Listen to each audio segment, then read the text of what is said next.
So this great classic has withstood the test of time, and it is taught many, many, many times. I was just reading something called a life, not life, but some selections from Patrul Rinpoche's life, this great 19th century Lama teacher. And it was the tradition among some of the Lamas, or at least some, that when they gave a teaching on this Shantideva, then they would expect the student to read the notes and the text again, 100 times to really get it to absorb.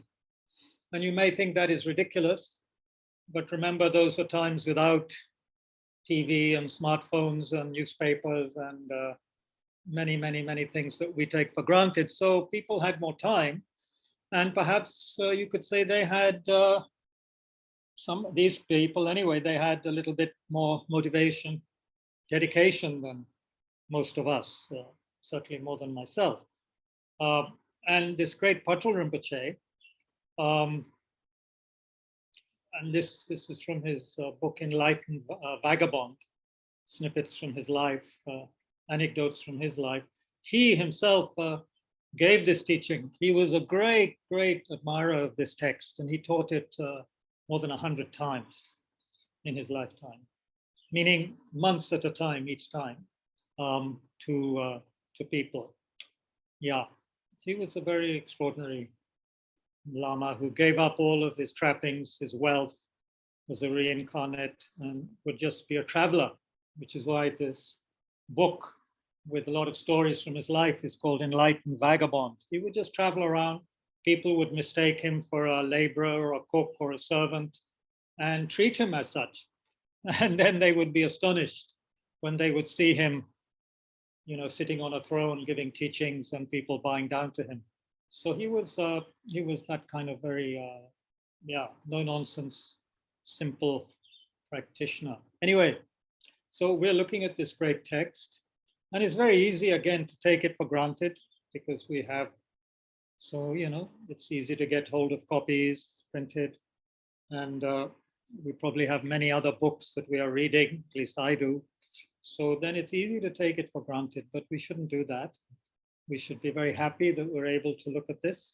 Of course, I'm not a very valid expounder of this text, but all I can say is I have received teachings on it from His Holiness the Dalai Lama and other teachers, in public, of course, not one-on-one.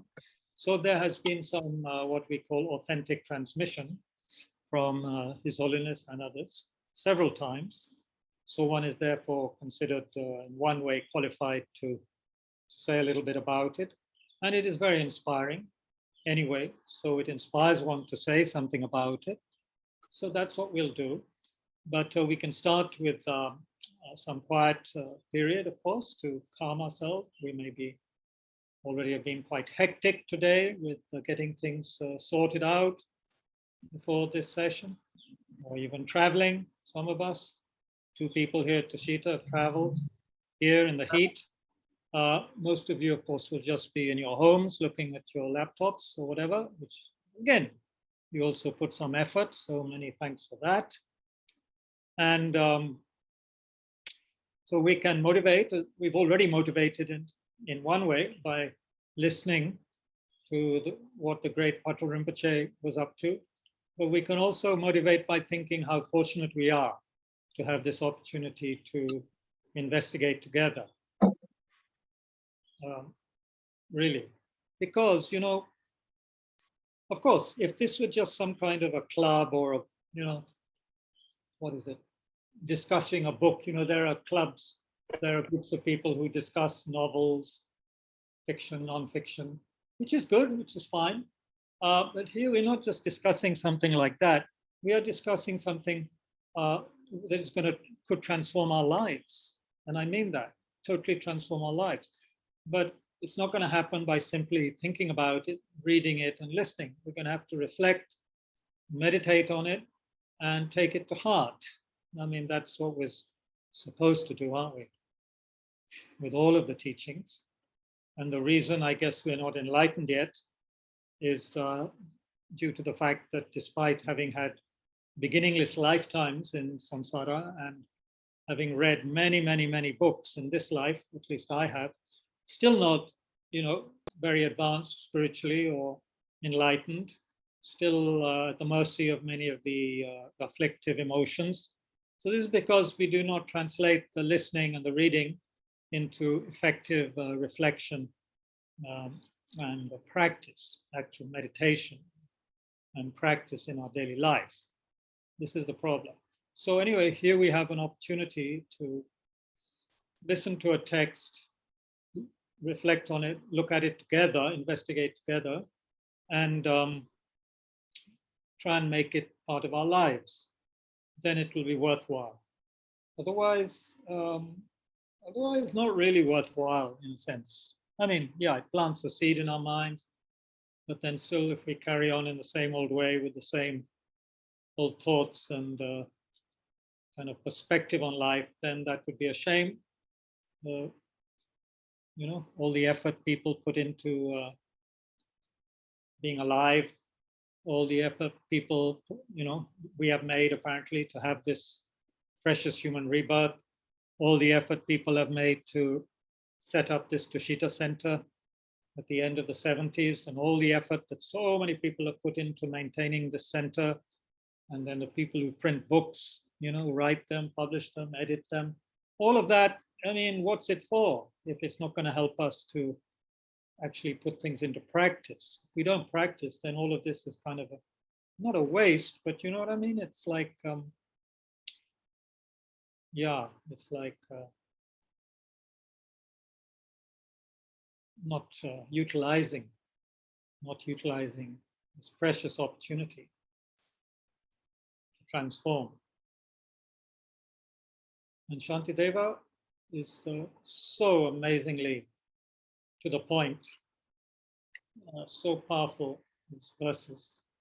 We cannot miss their meaning, most of them. Apart from chapter 9, the chapter on wisdom, which is very difficult. The rest of the chapters, it's very direct, very clear. Okay, so I'm going to just mute you all briefly, for a while, until we have the discussion part. And again, thank all of you for joining.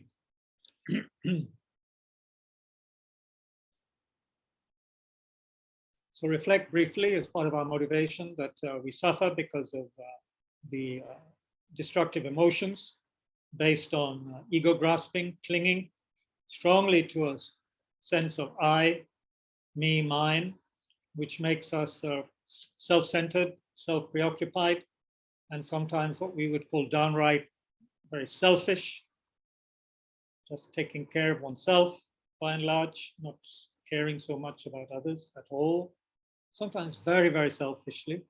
But at any rate, we do hold on to a strong sense of a me, an I, which then leads to all kinds of dualistic behavior based on anger, attachment, jealousy, pride, and so forth.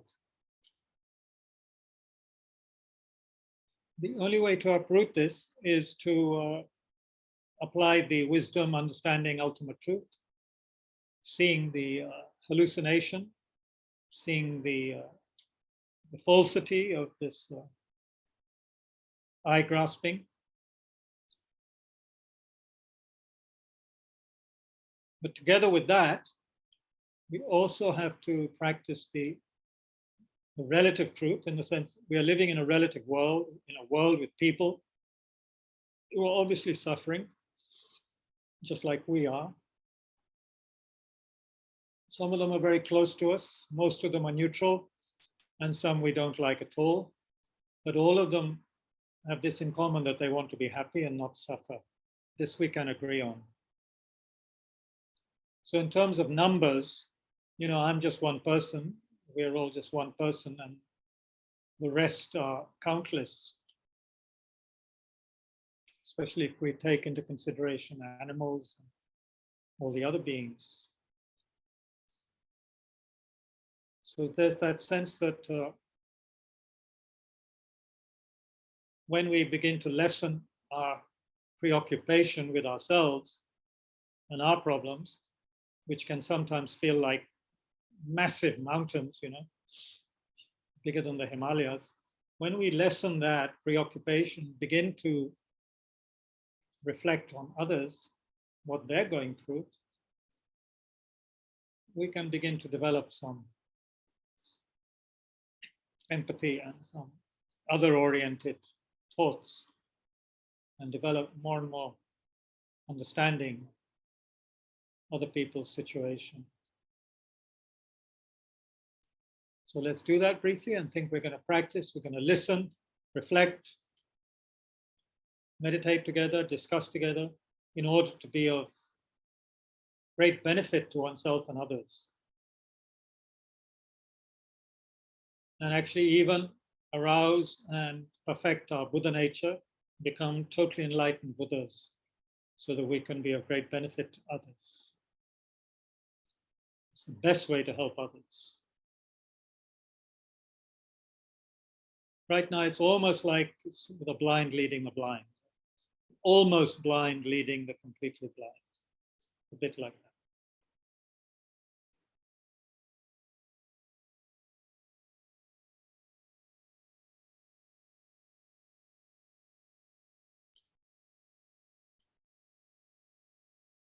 So to be effective, we need to have both stability and insight, together with, of course, the overarching compassion.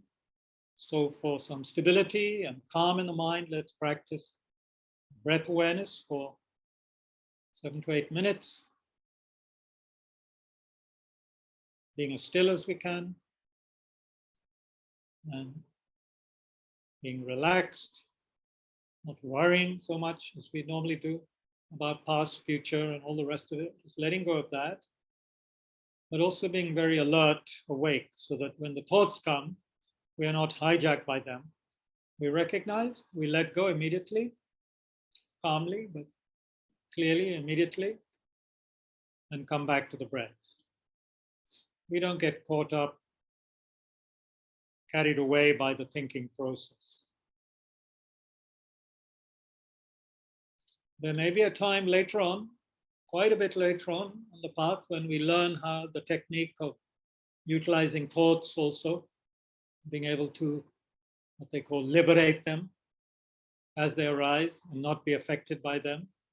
But right now, we're beginners. We're practicing the basics, how to recognize, just gently let go, and come back to the breath.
Just one text. Just one for you.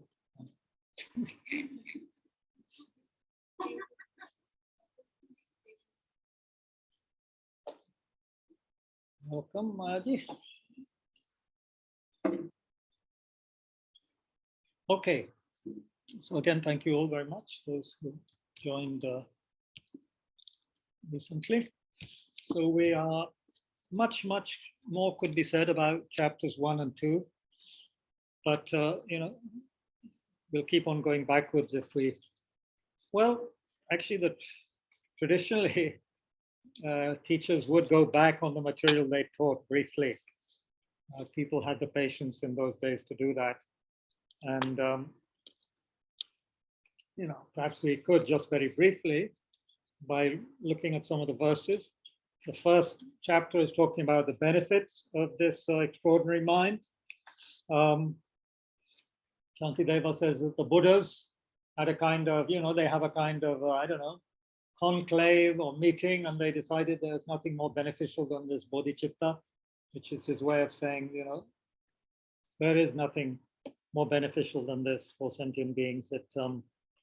The moment this kind of extraordinary mind of compassion arises, he says in verse 9 of chapter 1 that the moment it arises in those who are fettered and weak in the jail of cyclic existence, they will be named a child of the Sughatas.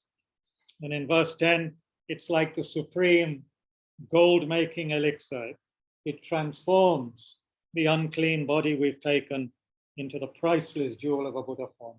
So here, hidden within this body, which of course we take care of, and of course we have to take care of this very, very precious human body, but we all know how it has its defects, its problems, and of course it's doomed to get sick and old and die and all of that. But within this, so we can develop our Buddha nature and fully develop, it to the extent that we can become a Buddha. So there's like a jewel of a Buddha form within this unclean body we've taken. We develop the priceless jewel of a Buddha form. Therefore, firmly seize this awakening mind. Then, and he compares it, he says it's incomparable. People don't even think about this or dream about it, even for their own sake, verses 21, 22, we think it's nice to help somebody just briefly for a little while, but what about this kind of mind that thinks of, dispelling the inconceivable misery of others and wishing them to, receive all good qualities, and so on. Then in verse 28 of chapter 1, he laments that, although sentient beings want to be free of suffering, they run towards it. Ignorantly, they create the causes for suffering. So ignorantly, they treat happiness as though it were an enemy. They ignorantly destroy it. Yeah? So then he says, where will you find such a comparable virtue, such a friend, such a merit? Yeah, you won't find it anywhere.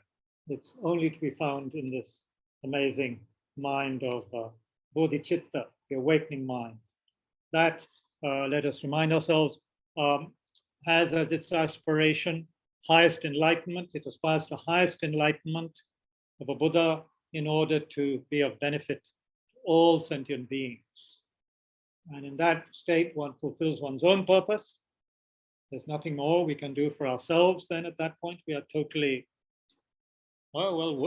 inconceivable to, words cannot express the state of a Buddha, only some of the features. But anyway, we are in that exalted, extraordinary state.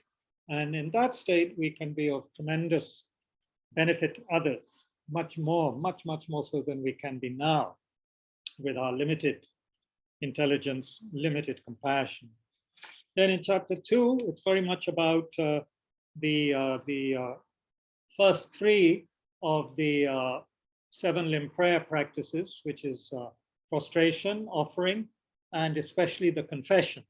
So here we have a chapter which is mainly about confession or the disclosure of our wrongdoings, because this is a huge hindrance. The burden we have of our negative karma and their imprints from beginningless lifetimes is something overwhelming, and we need to accept that and do something about it. Initially, we might be a bit terrified, and Shantideva seems to think that's okay. For a little while, to be terrified is okay. But of course, we then need to creatively use that to purify. Yeah. But yeah, he says it is good to be afraid in the beginning. This is one would be afraid of any great danger or difficult situation. So after all of the initial offering of verses, he then from verse 28 of chapter 2, or verse 27 even you might say, he's beginning to confess all the negativities, overwhelmed by the deception of ignorance. You see, he did all these things, we do all these things, and he in his heart he confesses them to the Buddha, not in a superficial way, but in a very deep way. Yeah. So we've done many things, as he says in verse 30, in a disturbed mental state. We've been temporarily the slaves of the disturbing emotions. And luckily, it is just temporary. It can be dealt with. We can purify. Our natural state is not impure. It is actually pure. You know, we have the Buddha nature. But since beginning this time, we have been tormented, controlled by the disturbing emotions. So we've become, as he puts it, or at least as the translation here goes, thoroughly vile and polluted, he says in verse 31. I don't know what the translation in the other text is, all the wicked, the frightful things that I contrived. Yeah. Anyway, so he's asking for protection.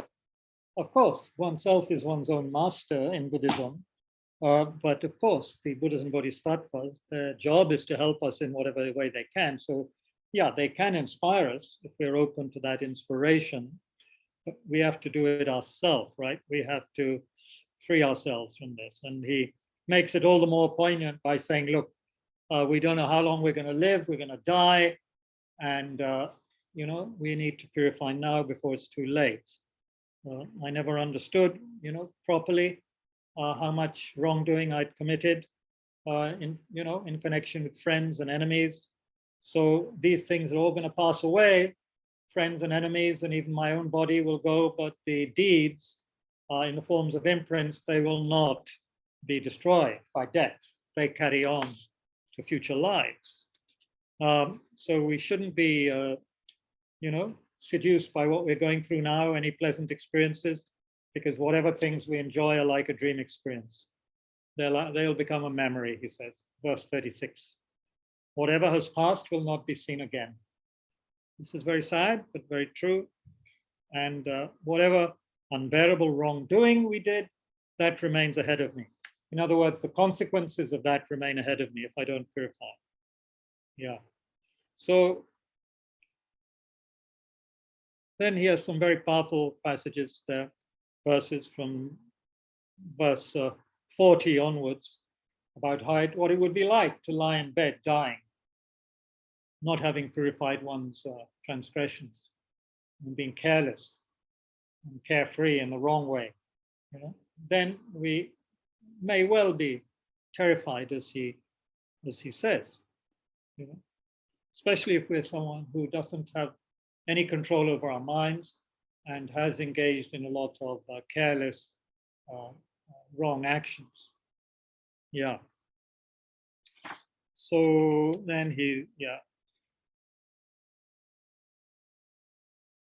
Verse 58, it's inappropriate to enjoy myself thinking that today alone I shall not die. Inevitably, the time will come when I shall become nothing. It shouldn't be construed as absolutely nothing, but it means that this lifetime's appearances will disappear. This body I'm so used to will disappear. It will no longer be there to afford me comfort. Things I enjoy, like morning cup of tea or the BBC or whatever it is will not be there to give me entertainment and temporary relief when I'm upset or afraid or restless or bored. They will not be there. So we need to be very, very careful about how we are behaving now.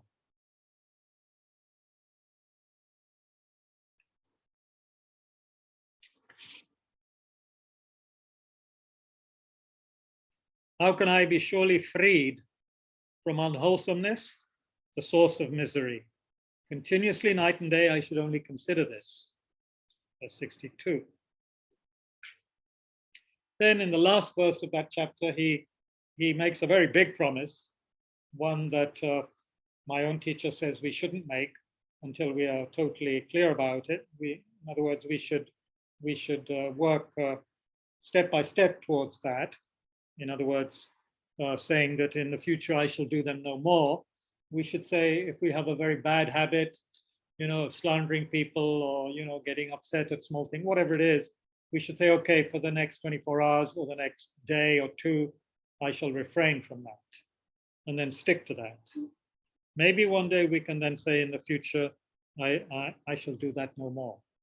But we shouldn't promise to do it now when we are not able to do it yet. It's like breaking a promise then when we inevitably do that thing again. Because we may have a habit, of shoplifting or saying snide remarks to people, putting people down. It's so much part of our behavior pattern.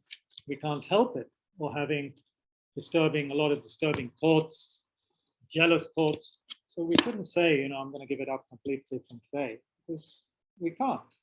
Most of us cannot do something like that. We can't give up smoking or something immediately, most people. Okay, but so this is very much a coming down to earth, you see, because up till verse 27 or so of chapter 2 in this text, everything was kind of high, he was extolling the virtues of this amazing mind of compassion, rightly so. And then he brings us down to earth with, in a big way by saying, well, look, we can see the benefits of this mind, but hold on, folks, what we're doing, what we're saying, what we're thinking is going against this. It is, we have built up such a store of negativity, unwholesomeness. We just have to deal with that. We know the benefits of inviting this wonderful guest to our house. We're very excited because this, guru or person or saint has agreed to come to our house. But then we see our house is a complete mess, because we haven't cleaned it for years. There's stacks of washing up left in the sink and, all sorts of things under the carpet, which are unmentionable, So we expect to invite a wonderful guest to our house? No way. So we have to clean up. We have to clean up, purify before we invite this guest. Similarly, we have to clean up our mind if we hope this guest, this wonderful, amazing mind of bodhicitta to begin to really arise in our mind strongly. We have to get rid of the garbage. To begin to unveil our Buddha jewel, we need to get rid of all of the garbage, the stinking garbage that is covering it.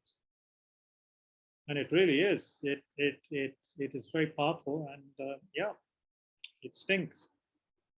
And it makes us uneasy, it makes us restless, it makes us feel guilty, it makes us upset. And worst of all, it makes us keep on behaving in the same way.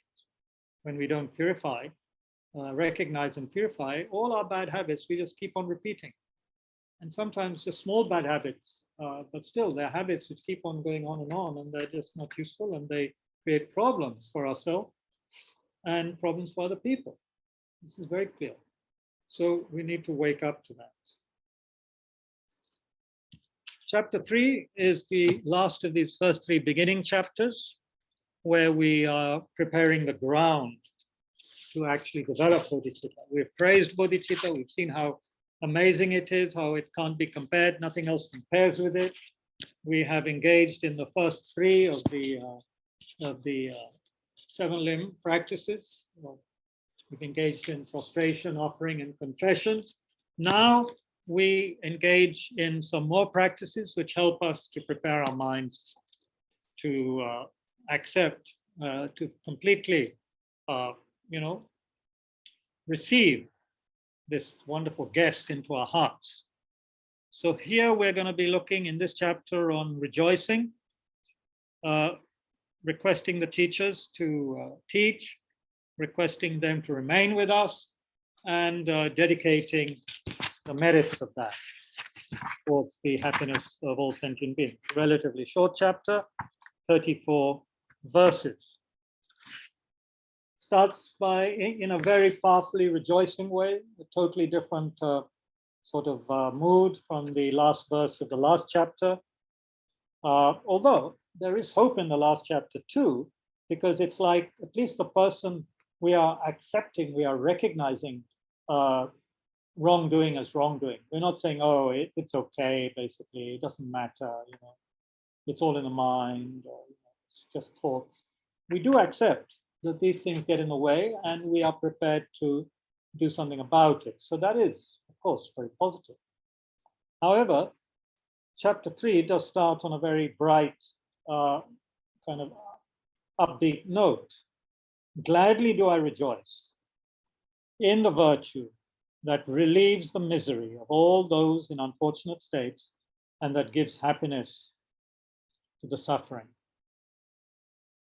So, rejoicing generates a tremendous amount of positive energy in the mind. We can, as Pema Chodron says in her commentary, we can practice this, especially when we are feeling down also, when we feel down and upset, rather than just wallowing in our own misery and what we think is wrong with ourselves and the world, we can begin to think about actually the good things that are also being done by others. And my own teacher, I think very skillfully also says that first you must remember the good things you yourself have done. We ourselves have done many good things, even small things we may have forgotten. We've done many things. We should be happy in what we have done that is positive. That really builds up a healthy self-confidence and increases the power of the wholesome actions that we have done. It is a very simple, effective way of generating vast amounts of positive potential, positive energy. So, rejoicing also generates goodwill. There's some very useful material here in Pema Chodron's commentary in her book, Becoming Bodhisattvas. I think there may be a different edition which also has a different title. Here it says, it generates goodwill, of course, this mind of rejoicing. And the next time we go out into the market, into the world, even in this heat in Delhi, you might try the practice of directing your attention to people in their cars, on the sidewalk, talking on their cell phones, just wishing for them all to be well and happy. Without knowing anything about them, they can become very real by regarding each of them personally and rejoicing in the comforts and pleasures that may come their way. So each of us has this, what she calls a soft spot. We might become very cynical, unhappy, fed up with people. We may have had a big altercation with someone or got totally fed up with someone in a government office or online. We may be feeling rather, it's as though we have a shield and a sword ready or a gun ready to do battle with the world, But each of us does also have a soft spot. Or we may have been having problems with family, parents, brother, sister, recalcitrant child, or someone who is just not listening to us, and creating a big problem for us, So, but we all have this soft spot. Soft spot. Of course, the heart is a soft organ, and when we go beneath the bones and all, there is a lot of softness there. Of course, some people's bodies are more soft than others. They have ample softness. Someone like me doesn't have much softness in the physical body, but hopefully, of course, some softness elsewhere, but in the heart. But she's saying we all have a soft spot, which means what? A capacity for gentleness, for love, for tenderness, for caring for others. But if we don't encourage it, we can get pretty stubborn about remaining very sour, remaining very uptight, remaining very, bitter and quite angry at the world, actually.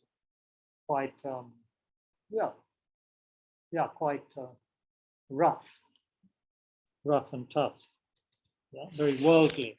It may be very difficult to exact a smile out of some people who have taken very strong stance because they feel the world is against them. So anyway, by rejoicing, we can begin to shift this. And Pema Chodron said she had a friend who gets depressed, regularly gets depressed. And so when he does, he goes to a nearby park and does this practice for everyone who walks by. He walks by people. Wonderful if they could be happy and rejoices in whatever is going well for them in their life. So it's also like that, but it's also we can rejoice in other people's good qualities, in their Dharma practice, in the fact that they are richer or more handsome or beautiful or whatever than us, or obviously seem to be having better, I don't know, fashion sense, or eating more expensive ice creams than we do. We can rejoice in that rather than being unhappy, because usually it makes us unhappy, if we're honest. We can get quite unhappy if we think someone is smarter than us or taller than us or whatever it is, Especially, I guess, it's not just if we're teenagers, but at whatever age, right? So this friend of hers finds that this pulls him up. He gets out of the slump before it's too late. But the tricky part is making that attempt, to start, get out of the house, go to the park, look at the people, instead of giving in to the seduction of being gloomy and sleepy and saying, well, I don't care. Life is terrible. People are awful to me. And I'm just giving up. We might sometimes want to give in to that, but that's dangerous. And remember, this text is being directed towards people who are aspiring bodhisattvas, right? We're aspiring to be bodhisattvas, not to be gloomy, introverted, cave dwellers where we don't relate with the world. We are trying to reach out to others as well. So we can't afford to just say, oh, life is hell and I hate people because they're so damn stupid and stubborn and nasty sometimes to me, or whatever it is. We can't afford that attitude as striving bodhisattvas. And also probably as someone who just wants to be a little bit happy, we can't afford too many of those thoughts.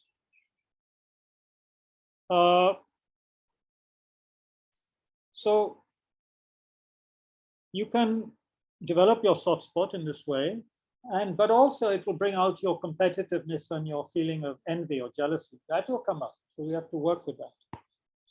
Sitting on a park bench, feeling warmth for strangers is relatively easy to do.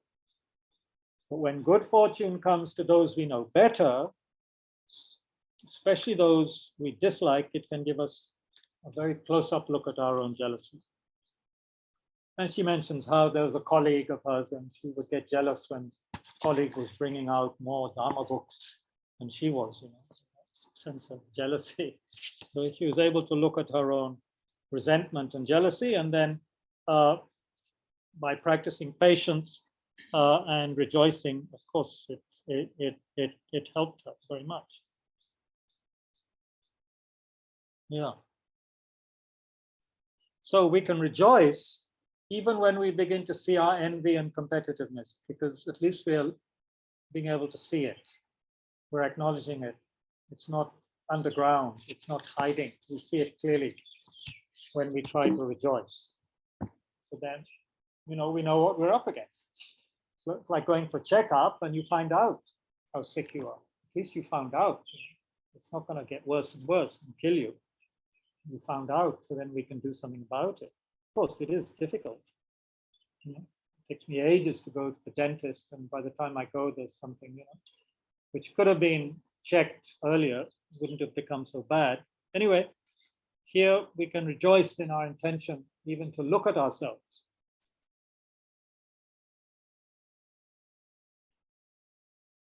This is the only way for, she says, true compassion to emerge. This is our opportunity to understand what others are also up against. Like us, they aspire to open up. They have the capacity for joy, they often close down. Out of ignorance, they often block their capacity for joy. So for their sake and ours, we can let go of all the storylines in our head, all of the negative thinking, and stay present with an open heart, and we can rejoice that we're even interested in such a fresh alternative. Yeah. So he's also saying, he's expressing his happiness that people, sentient beings, can be relieved of the misery of being in the unfortunate states. Hell being, Preta being an animal. We can, that we can prevent those happening, and as a Bodhisattva, we can do what we can to relieve beings who are in those states. We can also give happiness, some happiness, to the suffering people we can see around us, animals and humans and so forth. And if we're high-level bodhisattvas, we can engage in extraordinary activities to benefit others, which would seem like magical to us with ordinary materialistic based minds. We only accept what we can see and touch and smell and so forth right now. Anyway, so here, we are in samsara, we are born in these realms, but we can generate the happiness of the higher realms. So we have to understand karma. So this verse indirectly is also speaking about karma. Those in unfortunate states can move out of that, And in the next verse, I rejoice in the definite freedom of embodied creatures from the miseries of cyclic existence. Yeah, we have that possibility. And at this context, I'd just like to mention something that comes in the section on karma in many teachings. And I was looking at a big fat book I have, which I open occasionally at home, on the stages of the path teachings, the Lamrim, because in the section on karma, it has a very interesting, part of that is on how important it is to at least, generate the causes for a good human rebirth. And a good human rebirth has, obviously many qualities, which we've already heard about, but basically, being in touch with the Dharma and having the ability to practice. But there are also eight factors which we could be working towards and which we can do, as a human being. The 8 factors we might want to generate for the benefits that they can produce are: 1, long life, then beauty, high status, wealth, influential speech, power and fame, freedom and independence, and a strong body and mind. Now, each of these has various causes. For a long life, we need to create the cause of safeguarding life, not killing, preserving life, be kind to people. All of these things are karmic causes for a long life. Often we find people who engage in bad habits, we would think, smoke and drink, and they have these incredibly long lives. You often read about such people. How is that? This old lady who says, yeah, my recipe for a long life was, enjoying myself, drinking, having a certain amount of cigarettes a day, and so forth. And you think, how could that be? Karmically, we would say she has created the cause for a long life in some way in the past, because the way she is eating and drinking are not conducive to a long life. But there you are, she lives a long life. Or someone lives in, a polluted part of the world, in a big city, and they still live a long life, although we keep on being told that the air of Delhi, for example, is very, very bad for old people and young people especially. And yet still there could be someone who lives to, a ripe old age. So from a Buddhist perspective, this is due to karma, of having created the cause for a long life. Because if you have the genes, let's say, say they identify certain genes for a long life, and you say, oh, well, it's all in the genetics, actually. But then Buddhism would say, well, why do you have these kind of genes? Why are you so genetically endowed? That is also connected with karma. Anyway, beauty, Beauty, the cause, and of course, beauty is useful. Beauty, the cause of beauty is, of course, patience. Main thing is patience and offerings, offering things to people, beautiful things to people, and flowers, and things like that can be a cause for creating strong, powerful causes for beauty, especially if you offer to karmically very powerful objects like Buddhas, Bodhisattvas, your teachers, Dharma centers, your parents, people who are very powerful karmic factors in your life, offering things like that to them, beautiful things, aspiring for your beauty, just offering beauty mentally, beautiful things to others mentally, which is also part of the Buddhist practice. And of course, patience. Because remember, this is very simple to understand, I think. Anger. What happens when you're angry? What happens to the face? If someone could take a photo of us when we're angry, in that real moment of anger, we would really be probably very embarrassed at that photo.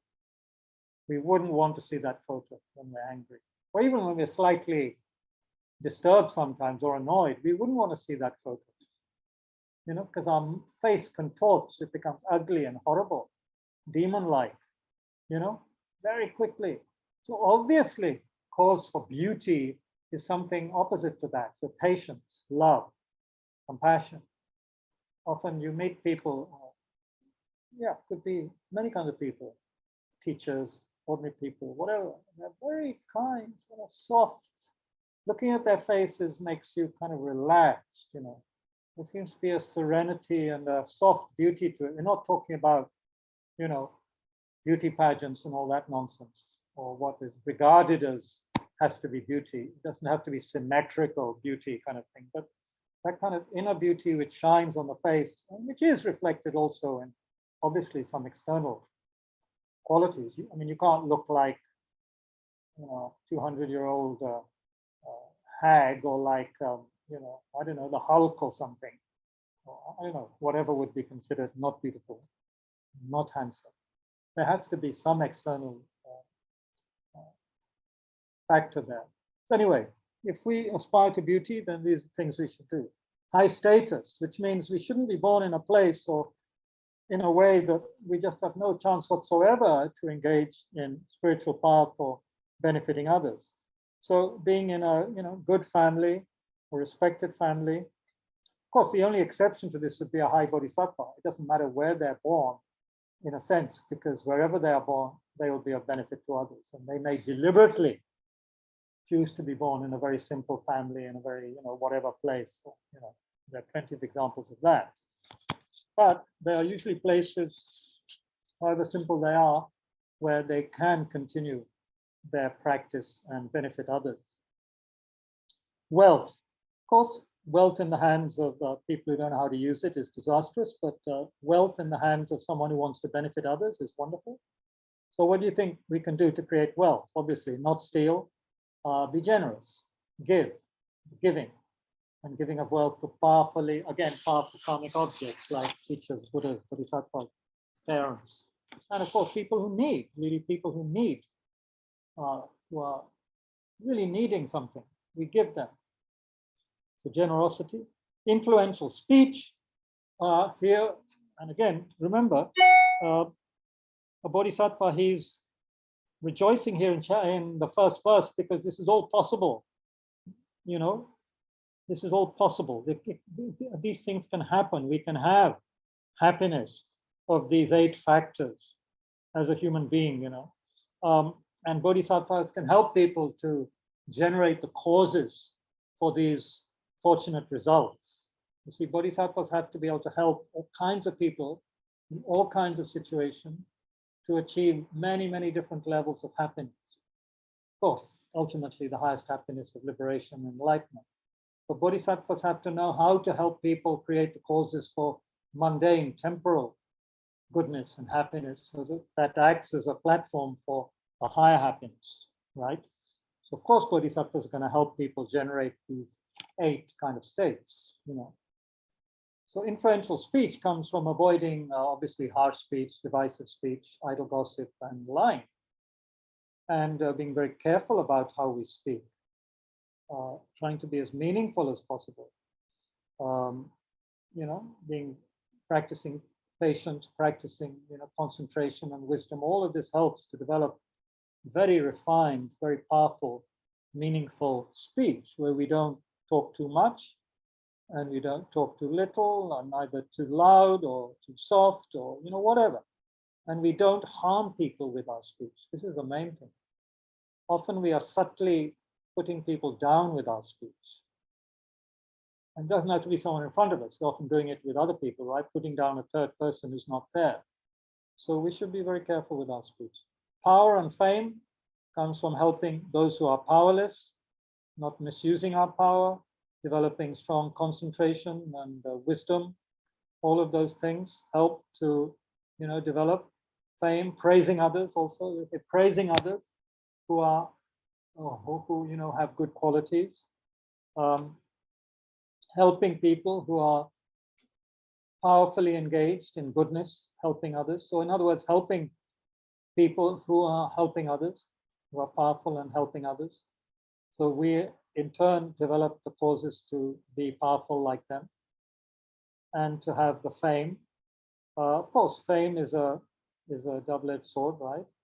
But fame can be very useful, positive fame, as long as it doesn't go to our head. Some people want to be famous, but they naturally become quite famous because they are just, so so virtuous, so good, so kind, so whatever, so beneficial for others. So they develop that reputation, even though they don't want it. So like Patrul Rinpoche, he was very famous, but he chose not to be recognized. He would go around looking like a vagabond. He was a monk, he had a monk's vows, but he never went around in a full monk's regalia, certainly not clean, trappings of, some high lama. He went around and, as I said, people thought he was a menial worker, a servant, and would employ him as such sometimes until they were flabbergasted at who he really was. Anyway, freedom and independence is the seventh. So that we get by helping others who are unfree, giving advice and help to those who are mentally disturbed, upset, who lack independence, helping them maybe with whatever can help them be more independent and make their lives more beneficial, not being haughty and looking down on others and all that. That can also help with power and fame, of course. The more pride we have, the less, the more we create causes to be low and not powerful and have fame. So giving up pride and arrogance and so forth help us with power and fame. Freedom and independence, yeah, you can work out what could be the causes of that. If you're someone who likes, I don't know, putting people in tight situations and making things upsetting for people, or if we are people who like, kind of imprisoning people in a sense, making them feel claustrophobic and so forth, then that's the opposite of creating the causes for freedom and independence. We're creating the causes for our own claustrophobia and imprisonment, whether real or imagined. Strong body and strong mind. Strong body comes from, again, basically not harming others, doing jobs, it is said, that others don't want to do, working hard and selflessly for others, and helping those who have problems with their mind, and of course, creating causes like meditation, developing concentration and insight and so forth, all of these things, putting strong effort into developing our mind in this life, that developing courage and so forth through the Bodhisattva practice. That helps us create a strong body and mind. So we rejoice in all of this because this is possible. I rejoice in that gathering of virtue.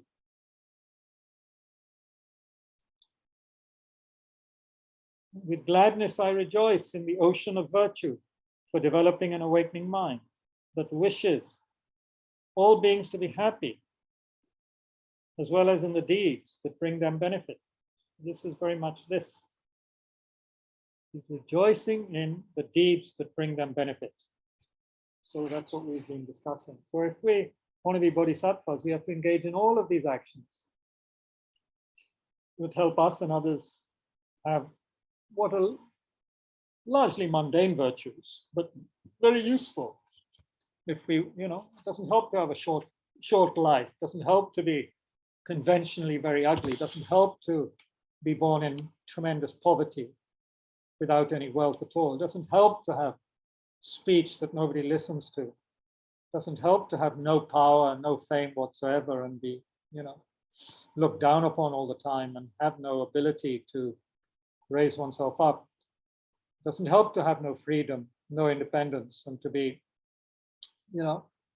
literally or metaphorically imprisoned. It doesn't help to have a weak body and a weak, cowardly mind. So we need the opposite of all those things. And we need to be able to help people, develop the causes for these good factors. Bodhisattva doesn't just go around, teaching high-level teachings and, whatever, offering food to people. Some, just physical action. They guide, they help. Of course, they act. They also show by example how to benefit others. So with folded hands, I beseech the Buddhas of all directions, shine the lamp of Dharma, all bewildered in misery's gloom.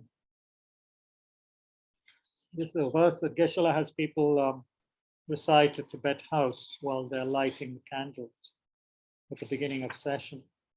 With folded hands, I beseech the Buddhas of all directions to shine the lamp of Dharma, all bewildered in misery's gloom. Yeah. Of course, before that, he's also rejoiced in the Arhat's awakening, in the awakening of the Buddhas, in the different spiritual levels of the Bodhisattvas. Yeah, we have role models to prove that this can be done. So we can also do that. We rejoice in it, and it helps us create the causes to actually attain it. Whereas if we are jealous and envious of other people's spiritual qualities, that is said to be an obstacle to receiving it ourselves. It makes sense. I don't know, somehow there's kind of sense in that, isn't it? You are happy at someone having a certain quality. It creates a cause for you to be able to develop that. If you see the benefits of it, and you're really rejoicing in that. So how marvelous, that the Buddhas attain liberation for the benefit of themselves and others.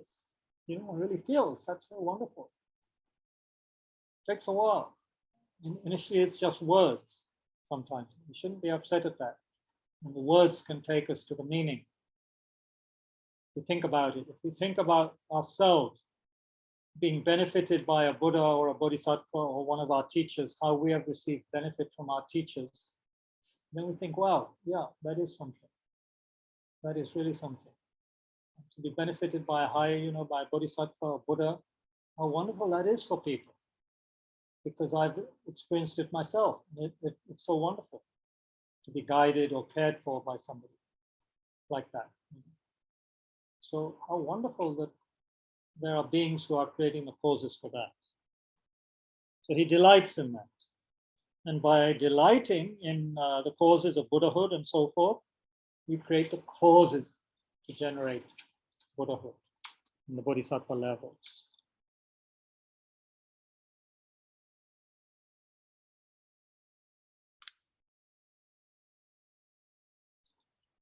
And he refers to all beings, wishes all beings to be happy in verse number 4.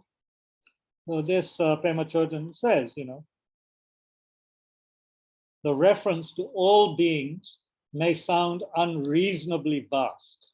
Because all beings means all beings, beings who you may never have heard of or couldn't conceive of at the far edges of our galaxy and beyond.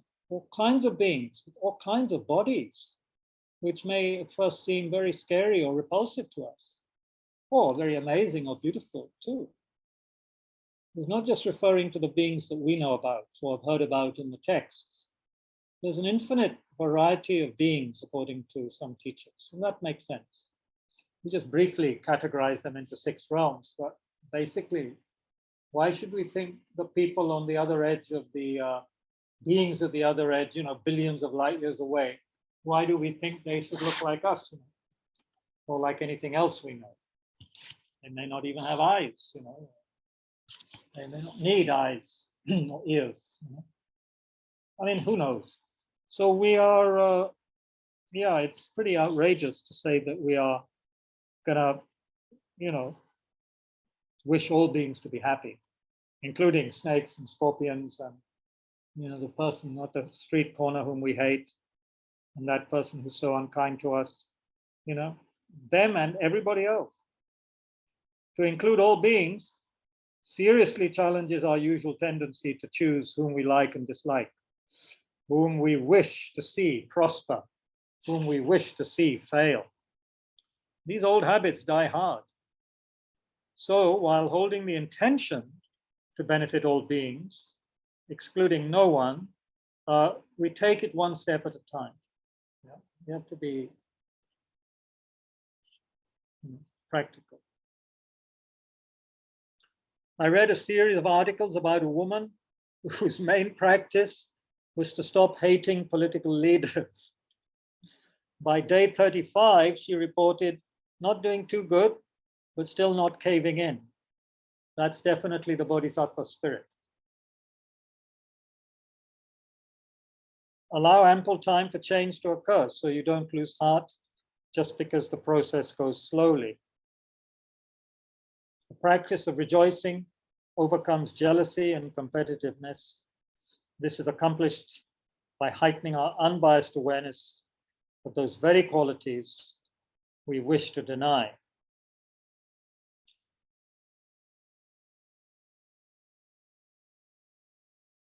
Don't understand that sentence. Unbiased awareness of our jealousy and competitiveness. We accept that they're there and we work to overcome them.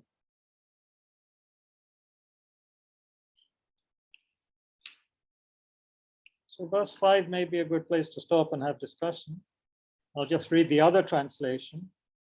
And so I join my hands and pray, the Buddhas who reside in every quarter, kindle now the Dharma's light for those who grope, bewildered in the dark of suffering.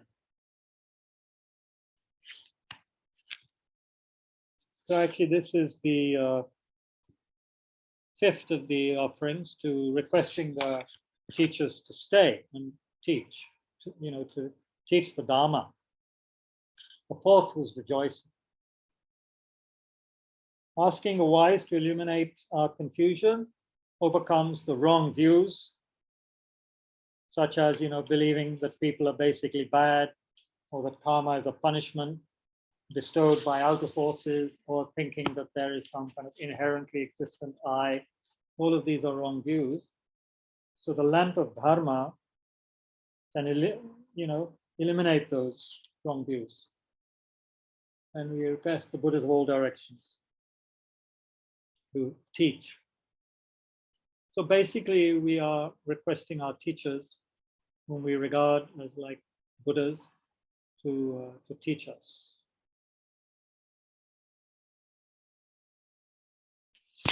Yeah, in verse 6 also, don't pass away. Don't pass away into nirvana. If the teachers pass away into nirvana, they are no longer in touch with us. They cannot benefit us. We cannot contact them. So we request them not to do that. We need them to be here, to be with us. If they all decided samsara was such a mess and we people were so deluded, and they just decided to head off in nirvana or to some other part of the solar system, or rather the vast universe, then we would be bereft. We would have no one to guide us. Texts would be there on the shelves, but there would be no one there with the putting it into practice, teaching us on the basis of their practice. There's the Dharma of scripture and the Dharma of experience, remember? The Dharma of scriptures is in the libraries and on the walls and beautiful texts. That's the Dharma of scriptures, which is very important. But the Dharma of realization, you could say, even more important. People who've actually realized the truth enshrined in those words, the actual meaning. So it's important that such people do not pass away into nirvana, right? Because anyone can print a book, or hide a book from people who want to burn it. But who can understand, put into practice love and compassion and wisdom and all the rest of it, actually experience it? That's very few people. And those people, we have to make sure they remain with us. And we can make sure of that, in a sense, by showing our appreciation, our interest, recognizing how valuable they are. If we don't recognize how valuable such people are, well, why should they stay? There's no point hanging around where people are not interested, It would be like going into a classroom where all the students are so bored, they keep on yawning and looking at their smartphones and talking with each other. Why should the teacher stay in such a classroom? A teacher with any kind of real, maybe not self-respect, but just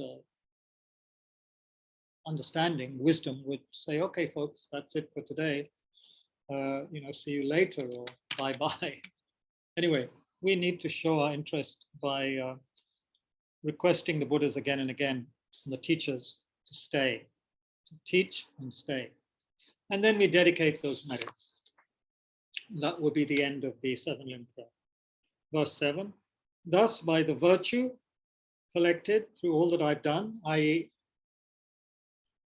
prostration through till this requesting the Buddhas not to go into parinirvana, those 6 practices, including confession and rejoicing and so forth, through that virtue, may the pain of every living creature be completely cleared away. He dedicates it there and then. Of course, there's a dedication chapter at the end of this book, a marvelous chapter 10. But here, to complete the 7-limb prayer, which is an important practice in Mahayana Buddhism, Shantideva has that short dedication there. And the rest of those verses actually also like a dedication. And they're very beautiful verses follow there. Very beautiful verses. May I be the doctor, the medicine, may I be the nurse for all sick beings in the world until everyone is healed. And of course, he's not saying this. See, just to be poetic.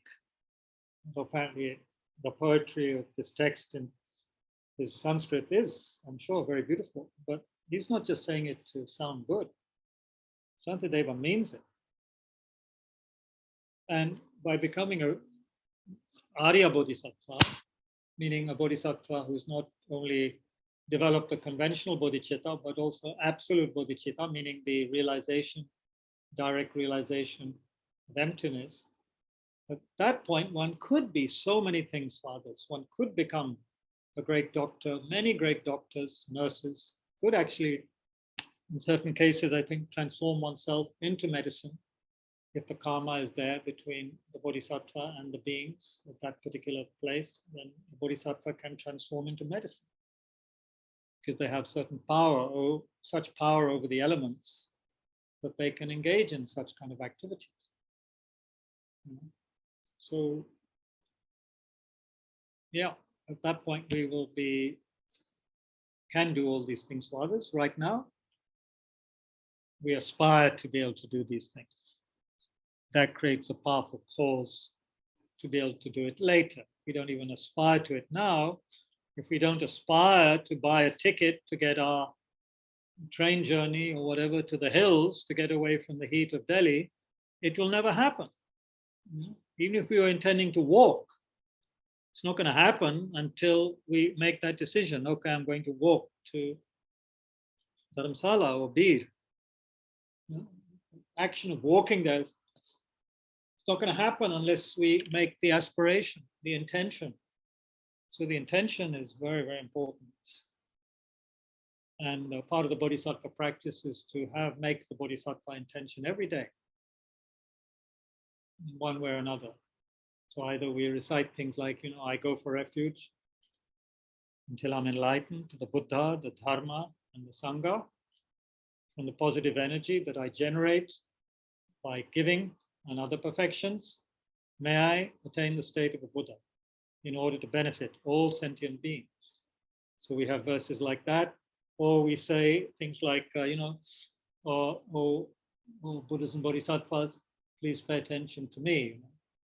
Just as the Buddhas of the past have developed the thought of enlightenment, bodhicitta, and practiced as stages of greater development, so may I too, for the sake of all that lives, develop bodhicitta and follow the trainings, exactly as all bodhisattvas have done. So this way we remind ourselves of this on a daily basis. And when we make mistakes, we recognize and we pull ourselves up and generate regret, do purification, and carry on. The worst thing for a bodhisattva, aspiring bodhisattva, is to wallow in our guilt or misery and think, oh, I'm dreadful, I can't do anything. Because who's that helping? It's just making yourself feel even worse, and it does nothing for others. You're totally useless for others at that point because you're so caught up in your own garbage. Let's put it that way. We're so caught up in our own gloom that we forget there are other people who are caught up in their gloom and that we promised to help them, but we forgot because of my problem, my little problem. But other people's problems are far, far greater than my problem, you can be sure, especially if put together. Put together 2 or 3 people's problems, they're going to be more than your problem, for sure. Put together 100 people's problems, no doubt, bigger than my problem. So we should remember, because no one forced us to take these teachings or take the Bodhisattva vow. This applies to people who've taken the vow, who're taking it seriously. If you're a beginner, it doesn't apply to you. But if you have taken Bodhisattva vow, wish to really benefit others, you've taken that vow in front of your teacher or Buddha images or visualized Buddhas even, then it's our duty not to give up. And even just on a practical level, if you want to be of any benefit to yourself and others, doesn't it make sense not to wallow in gloom and grief and guilt? Doesn't make any sense to wallow in it and develop an identity based on it, like some of us do sometimes. So we need to get out of that and reach out, embrace a wider world where people need our help. So it can be very reassuring when we see that people do need our help and can benefit from our help. So one moment you're lying in bed, depressed, unable to get up, and then a few hours later you see that people can benefit from what you have to offer, whatever it is. It could be many kinds of things. I'm not just talking about giving Dharma teachings. We can benefit people in so many ways. So we should not forget that, isn't it? Okay, let's have discussion. I blah blah far too much, I'm sorry. We will allow participants to unmute themselves. We're supposed to be investigating this together. And there I was, blabbering on and on and on.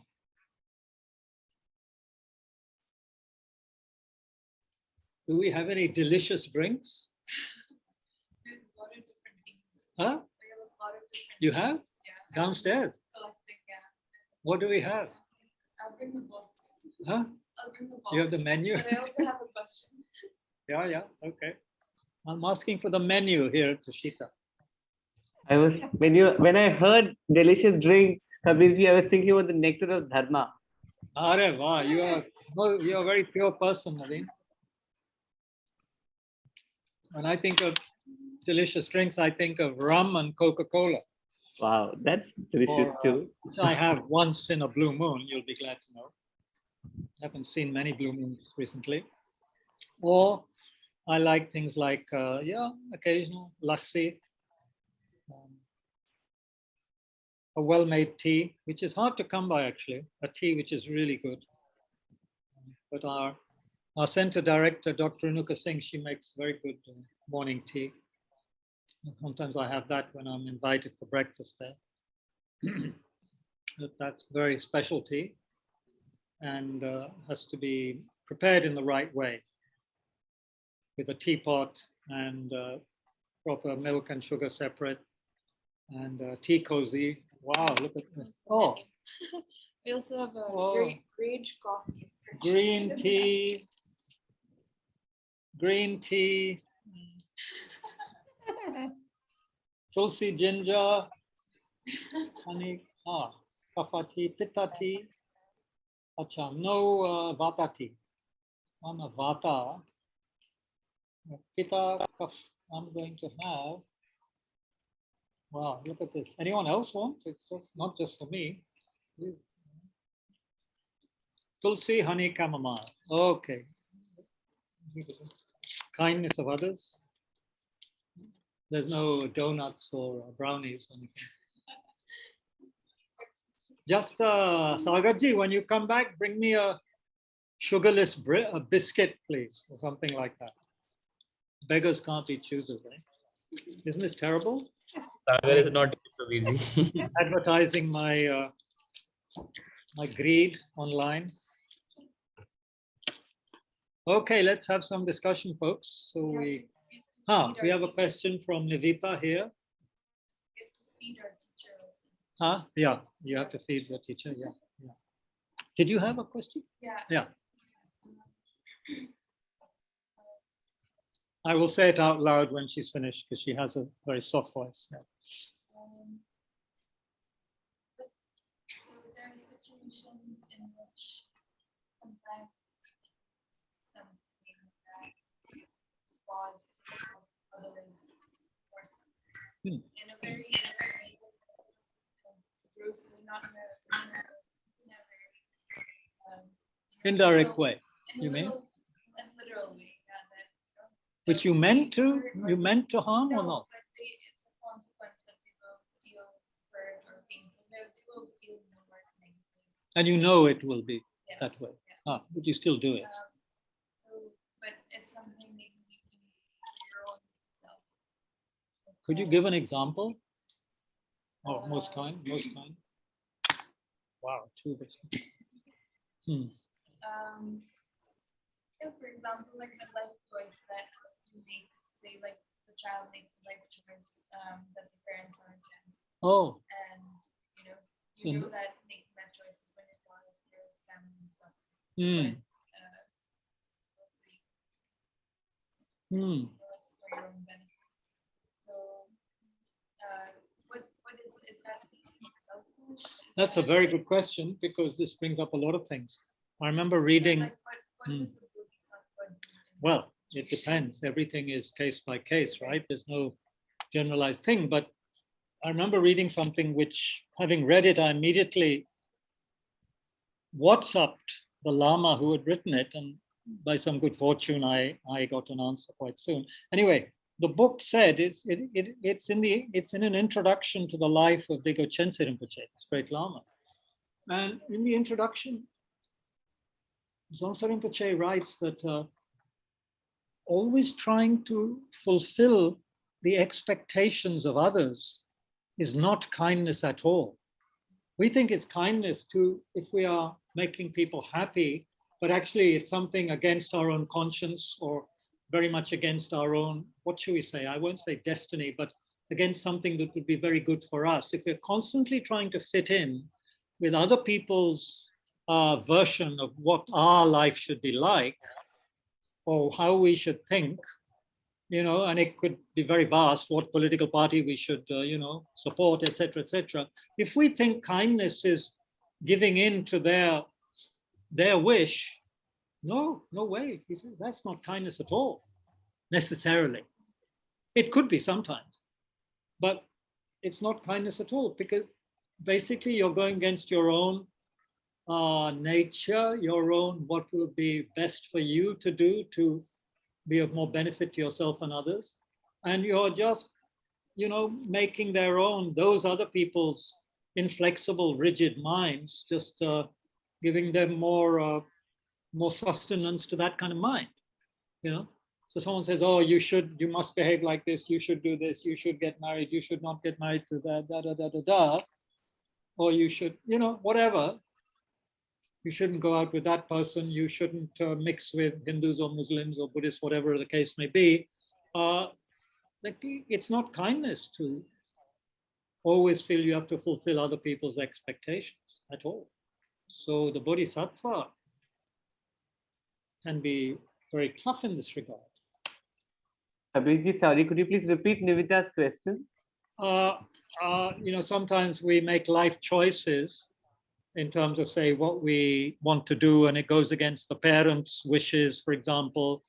So what would a Bodhisattva do in that circumstance when, you know, you have on the one hand what the parent wants, you know, and on the other hand, what you feel is best, you know.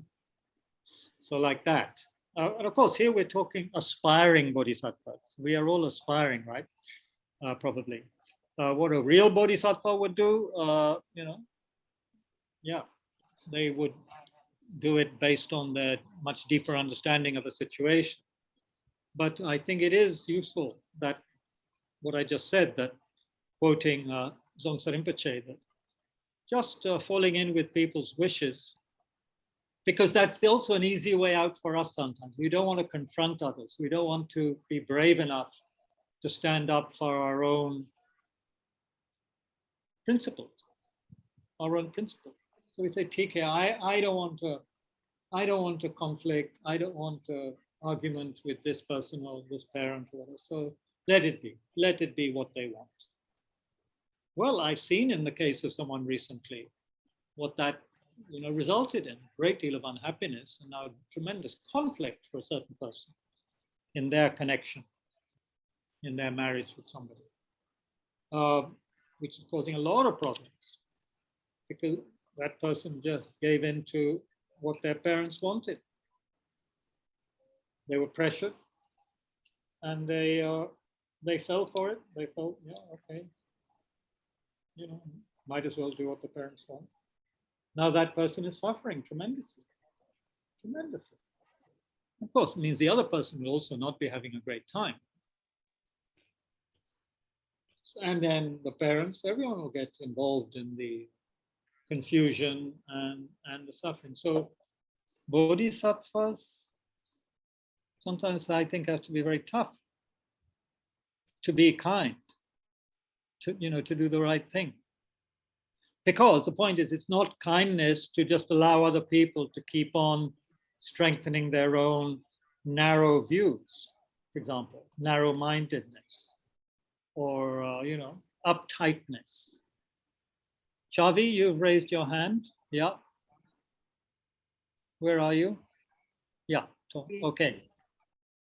Yeah, so Hi, on that same page, I have a follow-up question. Is there is it true that we have to take permission of our parents if we want to take Bodhisattva vows? And if so, what if they do not want us to, maybe because that is, you know, going against their religion or their wishes, then, you know, there is a conflict? I haven't heard that. Sometimes they do advise that one takes one's parents' permission if one wants to become a monk or nun, but not to take bodhisattva vows. I mean, it would be very strange to take permission. It's like saying, I need to take your permission to engage in something that is going to make me highly beneficial for myself and others. You know, it's like you don't need to take permission for that. But of course, one could understand in certain contexts, yes. So from a very rigid, certain kind of family that is not Buddhist, so you want to take bodhisattva vows, which are strictly speaking based on, first of all, taking refuge in Buddha Dhamma Sangha. So yeah, from that perspective, if you are very closely knit family and your parents are very strict and you feel you have to always check with them, then yeah, you might, well, you will already have had a hard time taking refuge, right? So if you got past that barrier of taking refuge in Buddha Dhamma Sangha, then you could possibly get by the Bodhisattva vow. But you might also say, if you have a strong feeling for refuge and Bodhisattva vows, and your parents are so rigid, you know they're not going to accept, you don't tell them. You do something that is highly beneficial for yourself, but at the moment, you know, you don't tell them. You don't need to tell your parents everything. Of course, then you would be stupid to take Buddha statues home, you know, and start worshipping them. But you could at least, if you feel it's really beneficial for you and others, you could take refuge and Bodhisattva vow. But of course, in certain circumstances, you might be doing that at the risk of your life. Yeah, in certain families, certain situations where they are so rigid, you might be endangering your life. So yeah, there you have to be careful. Depends on the situation. There's no blanket rule, right? But if your family is, say, relatively moderate or moderate to even right-wing, slightly Hindu, then maybe they won't mind too much. If you become a take refuge in Buddha, you can tell your parents, oh, Buddha really, he's really just Vishnu, really. Not that you believe it, but if it helps their minds, you can say, fine. Just an incarnation of Vishnu, for heaven's sake. And I find it very, you know, useful. And then Bodhisattva vows, parents should be able to understand. If you feel they don't, then don't tell them. But you know how extraordinary a mind it is, aspiring to develop that mind. How could that be, you know, something that you wouldn't want to do if you see the benefits and so forth? But yeah, every situation is tricky. If you have very little freedom and you're totally dependent on your parents, and your parents are extremely rigid, in such a situation, one would have to be very careful. You know, if you lived in Saudi Arabia, but you know, due to Zoom and other things, you found out about Buddhism and Bodhisattva vows, you'd have to be careful, I think. Probably. I don't know. Depends. If you're in a rigid Wahhabi family, you have to be very careful. But you're not, so you have no choice. So, you know, but to become a monk or nun, there are many people who do without their parents' permission because they know their parents won't agree, but they do it. And I think mainly it's good because they really feel they want to and need to. And I've seen the results of people who it would have been better off for them, according to my teacher, to be monks or nuns, but they were married by their traditional Hindu parents. And it didn't work out well for those people because they weren't suited to be, you know, family people. So it's a tricky one. Part of being in samsara. Another question? Another question from the floor, from the real person here. Navita?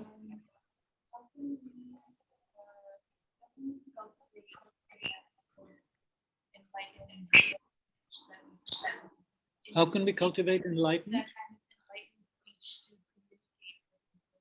Enlightened speech. How can we communicate with that kind of compassion and understanding that better with others? Others in general or difficult people or anybody? I mean, for specifically difficult people, like, you know, if we're trying to have a difficult conversation. Well, I'm not really, no. Let's open that up. The question is, how can one cultivate, you know,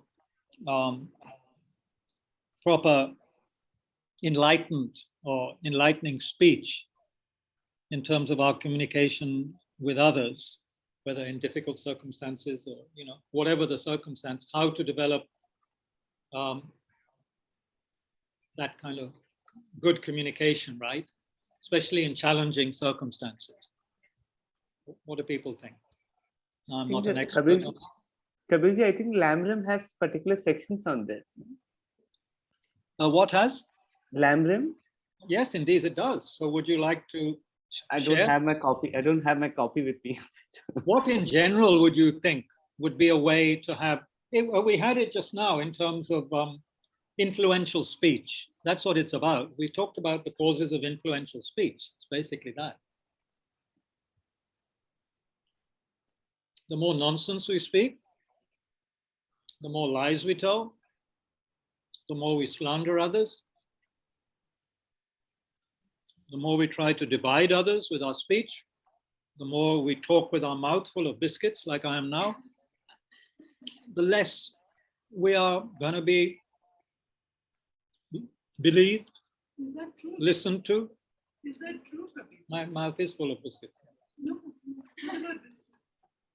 Just look around you. There's so much slander, lying, Yeah. which is thriving.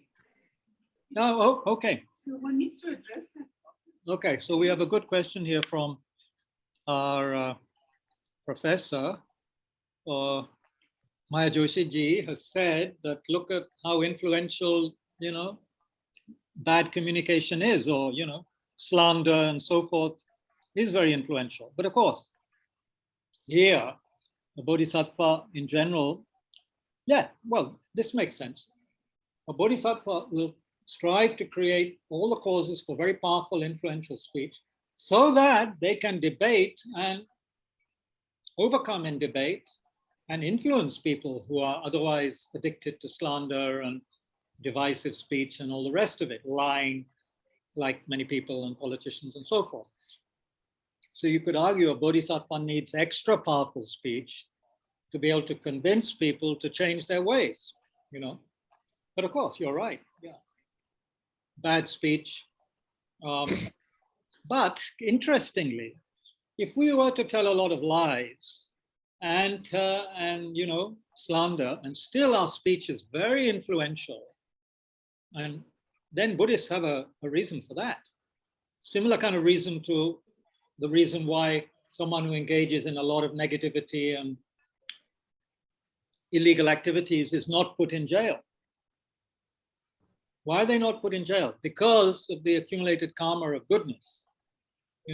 Why is someone believed in even when they're telling lies? Because actually they're telling lies now, but in the past they've also, spoken very well and with good motivation and told the truth. So that's why they're believed now, even though they're telling lies. Whereas good people, why do bad things happen to good people, right? And good things happen to bad people. Lots of good things happening to bad people, but they're believed, they're not put in jail for their transgressions, blah, blah. And there you are, you have a good person who hasn't done anything wrong or said anything bad, and they're convicted for hate speech and put in jail, having not done anything. That's also accumulated karma, but not from this life. So it's tricky, you see, to be a card-carrying Buddhist is not easy. We need to believe in past lives and past actions. You can't be an activist traditional Buddhist. Do countries have collective karma? What do you think? I'm sure countries have collective karma. Look at Israel. Look at Ukraine. Now look at the Yugoslavia, former Yugoslavia. America, United States is reaping and also has created unbelievably negative collective karma. And now parents can't send their children to school without fearing that some lunatic ex-student is going to come and shoot them up, What kind of collective karma is that? I mean, it's unbelievable, the number of those incidents. And look at the collective karma where they can't even come to a decision that they will ban the sale of rifles or, curb it. Look at that collective karma where children are dying, teachers are dying, but they are not engaging in causes that will put an end to it. Isn't that amazing? What kind of karma is that? That's kind of hell karma where you just can't do the right thing. Or, you just can't get out of that kind of hellish situation. You just don't have the wisdom or the political will or, whatever it is. Yeah, collective karma is unbelievable. I think a planetary Planetary karma. Yeah, we're born on the wrong planet, for heaven's sake. You're quite right. Just think about ecological. I wanted to disaster. I meant to be reborn a billion light years away, and I got reborn here. I mean, God, what a mistake. You know? That's a big mistake. That's a long distance. How did I do that? Well, as Bardo beings, apparently we can just get somewhere by thinking about it. We don't need to, order tickets. Bardo being clairvoyant, and they get where they want to instantaneously. So when they see their future parents, they get there immediately. They're going to be reborn a human or whatever. So anyway, yeah, influential speech. I think we have to also pray. Don't forget, Bodhisattvas, people of all religions do say that there's a lot of power in aspirations and prayer. It creates a power, I think. It's like charging a battery within, so that then what comes out is more powerful and meaningful. Often there's some people who are listened to and some people aren't. And from the outside, you can't say, why is this person's speech more influential and that isn't? You can't always say from what they're wearing or who they are or their position. It's just some people have influential, powerful speech. I think that's the result of a lot of good speech and avoiding negative speech and aspiration, prayers. Bodhisattvas pray. I mean, aspiring bodhisattvas pray, right? To be able to help people in all sorts of ways. And to have, even in the chapter on karma, which has nothing to do with the section on bodhisattvas in the Lamrim, they have this section on how to have this long life, blah, blah, blah, influential speech. It's recognized as very important in a worldly way. You have good advice to give people or your children, you want them to listen to you and not, pretend you're not there. Just they bury their head in their smartphone. One needs influential speech, which could sometimes be slightly wrathful. We're not talking about gentle, smiling speech. We're talking about influential, beneficial speech. So I think also you need courage in your convictions. I asked you this question once. Like, I don't know, something that you want for food, like just looking at someone like combination. And I'd asked this to you asked the same question to Rabina. Yes. You weren't satisfied with her answer? I wish I was. So she has asked this question before. It's a repeat performance from Nivita, and she asked about Lama Yeshe. Yeah, I then want to get your wisdom. no, my wisdom, there's nothing. But she said chanting mantras. Chanting mantras, yeah. Mantras are mind protection. They are pure. They are pure vibration. And if done with the right mind, they become even more powerful, presumably. So then speech becomes mantra. Yeah. Doesn't mean everyone will listen to you. But if you have that kind of speech and motivation, even if they're not wanting to listen to you, the effect of the sound on their nervous system will have a positive effect. According to Rinpoche, even if people, especially on their deathbeds, for example, if they're listening to you rattling away mantras and they're getting angry because they don't want you to recite mantras, they don't believe in it, etc., etc. But you're reciting mantras to a dying person or a dying animal is beneficial just by virtue of the sound and the meaning of mantra, the vibration of mantra. So even they look at a tanka with anger, especially when they're dying, it has a beneficial effect. At some point, it will ripen. Even if they don't want to, even if they're people who traditionally have cut the noses off statues and desecrated tankas, by looking at it, because of what it is, a sacred image of a fully enlightened being, it has benefit. Even if you look at it sneering or wanting to, I don't know, do a terrible thing to it. That's so, yeah. But these things, of course, us modern rational Buddhists, we wouldn't accept all of this. Probably the more educated we are, the less we would accept it, unless we've read the right books. What do you think, Naveenji? IIT, Naveen, what do you think about this? Conceptual You a sort of believer? cover Huh? you are giving me. I must say, Kabirji, in the last 6 to 8 weeks, I found chanting mantras. I mean, personally, I found it very useful. Yeah, Useful, yeah, for I must say yourself. that. Yeah. Yeah, So if yeah. it's useful for you, it could be useful for you too,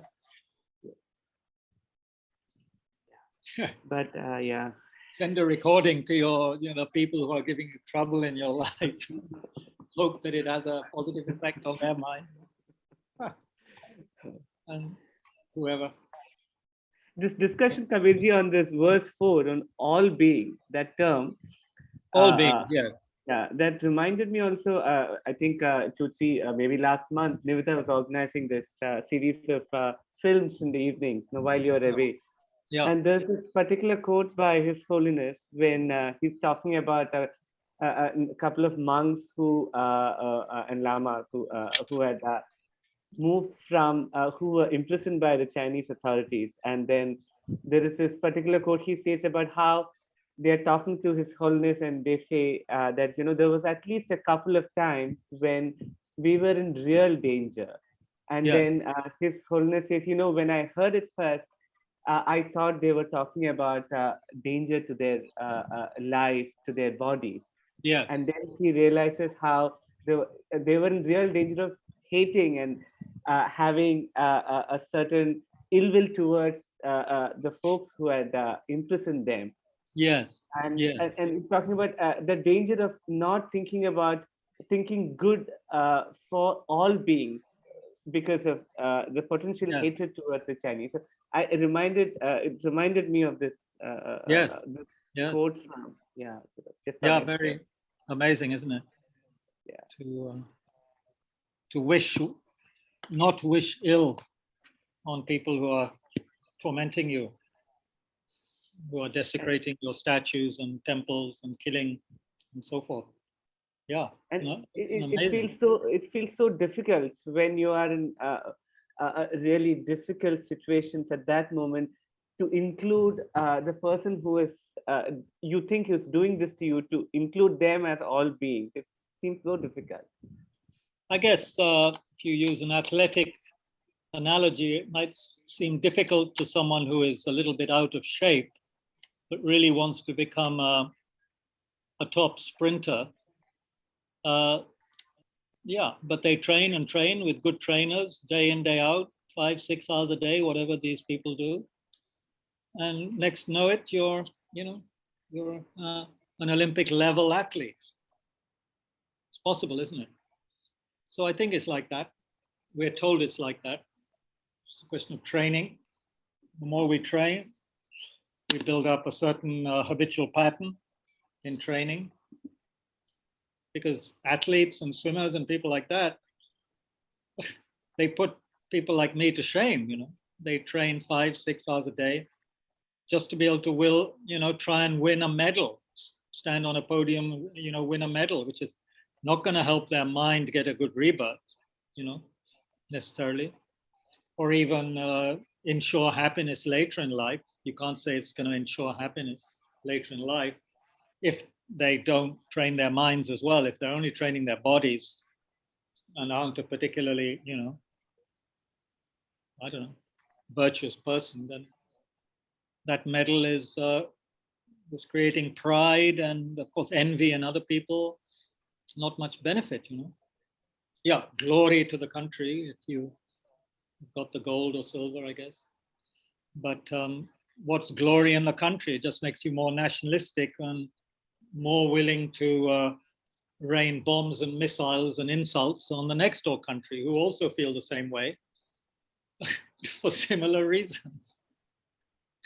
So you're using everything, athletics, this, that, and everything to promote nationalism, which creates more chances for war. So but we don't have time to develop our minds. These people have time to develop things which are so ephemeral. You have people who can climb Everest umpteen times, which is like amazing, but so what, is it helping them have a good death, have a good rebirth, is it making them more kind necessarily? Maybe, maybe not. But yeah, yeah. Right now, all beings is a mental image, right? There's certainly some people I don't automatically include in that category right now. Yeah, to my shame, there's a couple of people I can think of I wouldn't want to include in that category. Really, theoretically, I would, of course, because I'm trying to be a good, Tushita instructor. But there's certain people I wouldn't be very unhappy if they had some misfortune. Really? Confession. I wouldn't be very unhappy. I put it that way. I'd be maybe slightly unhappy, and a tinge of also maybe, what's it called? Schadenfreude, is that the word in German? Happiness at other people's problems. Anyway, I'm joking. I mean, I can't really think of anyone I hate so much. But I'd be happy if certain people were brought down to size and, given a taste of certain medicine. But I don't wish anyone that I know of to go to hell or to be an animal, or to humans I'm talking about. I don't wish any of them to go through some of the experiences I've had. I wouldn't wish that on anyone, actually. I'm glad to say. No, I don't have anyone I want to exact blood revenge on. Thank goodness I'm not born Sicilian mafia or something. That would be awful, to feel that you have to kill someone because of what they did to your family. What a life. To go through life and then feel that rejoicing once you fulfill that revenge, by killing someone. Unbelievably negative karma. Anyway, we're talking about all beings. That Kabirji? sounds like, yeah, Vishad bhai. Kabirji, in the session earlier, you're talking about some beings who because of their good past karma are living a good life, the so-called good life. Not In good our life, but they are not they're not having the hardships of being jailed or punished for the bad things they're doing in this life. Yeah. Is that what From you meant? our eyes, it might look like that they're having a good life, but maybe inside their heads, they're suffering because of Oh yes. they've done. Yeah. If one's constantly breaking the law, I'm sure there's some anxiety in such people. Yeah. Especially if they've killed people or had people killed, I'm sure they have some kind of sleep disorder, or they need sleeping pills, for sure. I'm sure that could be the case.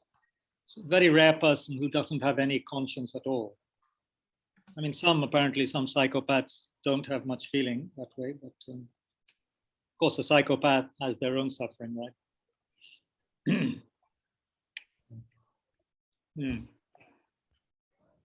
But yeah, nasty things, terrible things happen to people who are very kind and leading a very good life and helping others, and then some tragedy happens to them, or they get killed or something. So Buddhists don't see that as total coincidence, without cause. They don't see it as without cause, deep cause. Superficial cause we can see, but deep cause, it's tricky. It's tricky. The Israeli students who would come to Tushita Center in Dharamsala didn't want to hear teachings on collective karma. That they created the cause to be gassed in the chambers. Who would want to hear that? We want to hear that it's totally somebody else's fault, somebody else's violence, somebody else's evil. So karma is a very, very difficult subject, very profound and very difficult for our limited minds that can only see this life. Let's face it, how many of us see clearly into a past life or into a future life? Also, Kabirji, with respect to the speech, Nivita's question. Yeah. So I have a friend, and he seems to be speaking in a way where, everybody seems to be, accepting his thoughts, his ideas, his beliefs. and he speaks he's a very good speaker. But often I see that he asks a lot of questions before, speaking or answering someone, to understand sort of what they are thinking, how they are thinking, what kind of a situation they are in. And when he starts answering the question, he speaks so that the other person can relate to what he's speaking, because he has asked so many questions, about their life, their situation. And then when he starts speaking, it sort of start making sense to the other person. That is something which I see in you as well. You ask a lot of questions when somebody asks. Do I? Usually I forget, I think. When somebody asks personal question, you tend to ask a lot of questions about the situation, about what they are thinking. I must be a very good communicator then. That's good. Thank you. Say some more, Bishop. Say some more. You're saying how? Oh, sorry, you didn't hear. No, were you talking about Lama Yeshe? Or No, just Kabir. somebody you know? About you. No, before. Somebody you knew also. No. He's a friend. He's a friend, very close friend of mine. A friend of his, yeah. Well, I guess, yeah, one should ask questions. One has to communicate after all, not bark at people or talk at people. I had experiences of being talked at by people, and it wasn't very pleasant. Oh, we have Pranshu. Pranshu Samdarshi is here. Welcome, Pranshuji. Sorry, it didn't click. Pranshu is a very, very good teacher, very excellent teacher. Please say hi to Pranshu, hi from Maya Joshi ji. Do you want to reveal your face? You have a photo from a few years ago, I think. Oh, you've disappeared. There you are. You are looking healthier than when I saw you last. I just recovered from typhoid. So, excuse me? Having typhoid for last few days. Typhoid? So, goodness. Well, where are you these days? Where are you? Right now I'm in Rajgir. Brazil? Rajgir. Rajgir. Rajgir. Okay. Almost sounds like Brazil, doesn't it? Okay, Rajgir. And you're teaching there? Yes, I'm teaching at Nalanda. At Nalanda. Wonderful, wonderful. Maybe next time you come to Delhi, and we're going to be closed for a few months, but next time you come to Delhi after July or something, maybe come to Tushita and share something with us. Share some dharma with us. That would be very good. As one of Geshe Dorje Damdul's students, I think, yeah, we would definitely like to hear you here. So what brought you to our session today? You must have been really bored. Nothing else to do on a Sunday morning. So I was having typhoid for a few days. So some office work and other things, I took leave, and then I saw the message. Okay. That there is a thing. So, okay, thank you. Thanks for joining in. At least you get to see Maitreya in the background. And yeah. And Maya Joshi is here. She knows you. Is that pointing at you? Can you see? I don't know. Naveen is recognizing. Naveen recognizing. Yeah, we have Yeah, Pransh was there. He's actually doing the very proper. The usual culprits, the many culprits here. Sagar and Nivita, Anushri, also known as Oscar Wilde.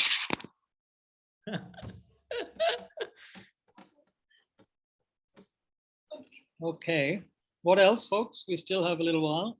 It's not yet lunchtime at home. Home is 6-7 minutes away only. Very fortunate. Jan, you've received these teachings so many times. What strikes you about Shantideva's first 3 chapters? What do you like to emphasize, or would you like to emphasize right now, in the present moment? Right now, very much the idea of good communication. Good When you're communication. struggling with people who can be quite difficult to deal with, Yeah. and developing really good bodhisattva ideas from the teachings, it put them into practice. It's hard, but Yes. it's necessary, because sometimes, as you know, we've got a situation coming up now to help somebody, and sometimes they don't want that help, but at the same time they do want the help, and it's especially when they're in the process of trying to fundraise to help them. So Yeah. yes, these teachings that you're talking about today just reminded me, as you said, I've heard it many times, but reminded me how I can work with this problem. And it seemed to me the big message was good communication.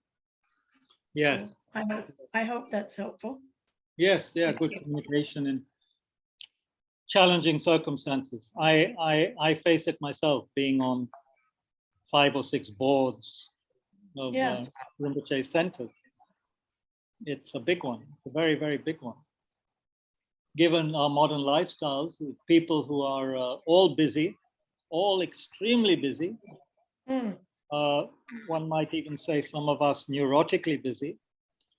And so therefore, in such circumstances, communication suffers. And it suffers by being limited to WhatsApp and Zoom and so forth.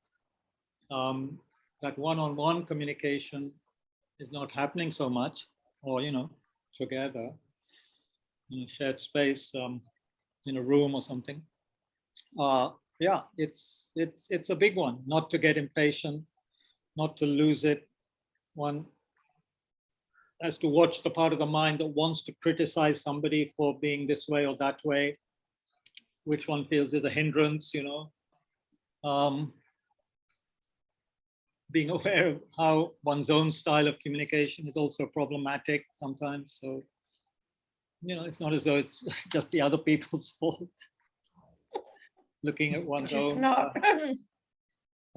shortcomings. Yeah, it's a huge one. You may remember Lama used to say, he said things like, think big, think big, have this attitude of can do, and communicate from the heart, really communicate. Yes. What Lama Yeshe used to stress. And also communicate in that sense of being transparent. If you need something, if you want something from others, then let them know, especially if you're part of a center. If you need something or want something, you have to let people know by putting it up on a board, or whatever it is. In those days, it was putting it up on a board. Now we have so many other ways. So it was like communicate. Mm. Don't hold things in. I mean, when skillful, sometimes we need to skillfully hold things in. If you wanted to shout at somebody, then, but yeah, maybe sometimes we need to shout as well.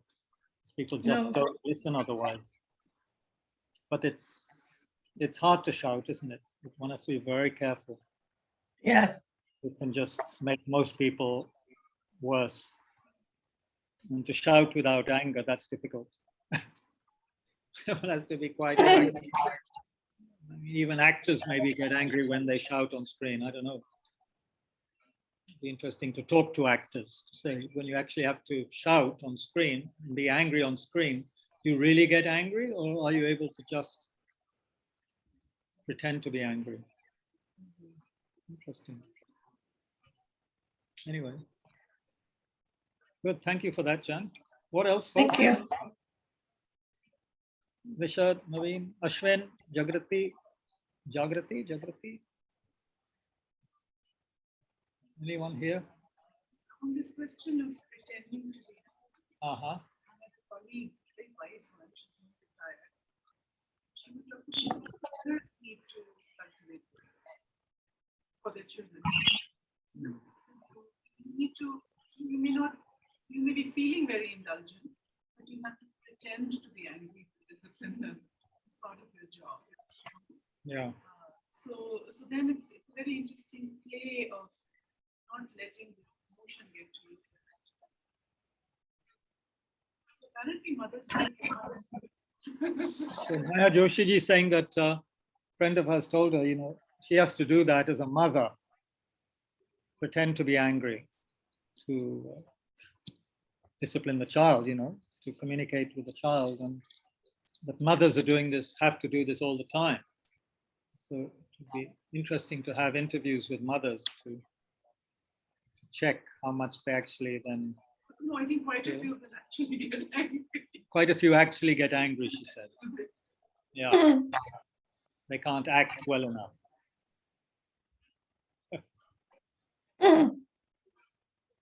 I don't know. As a mother, Jan, have you ever had that experience? Having to get angry with pretend to be angry, and how does it affect you? Absolutely. And sometimes it works and sometimes it doesn't. You have children that really need disciplining so they don't hurt themselves sometimes. Because they would be doing things that could really endanger their lives. And so just acting the anger, unfortunately, comes from a caring for them, that you get angry because you're worried that they will hurt themselves. And then later on, try and explain to them that this is why I lost my cool, because I was so worried they would be hurt.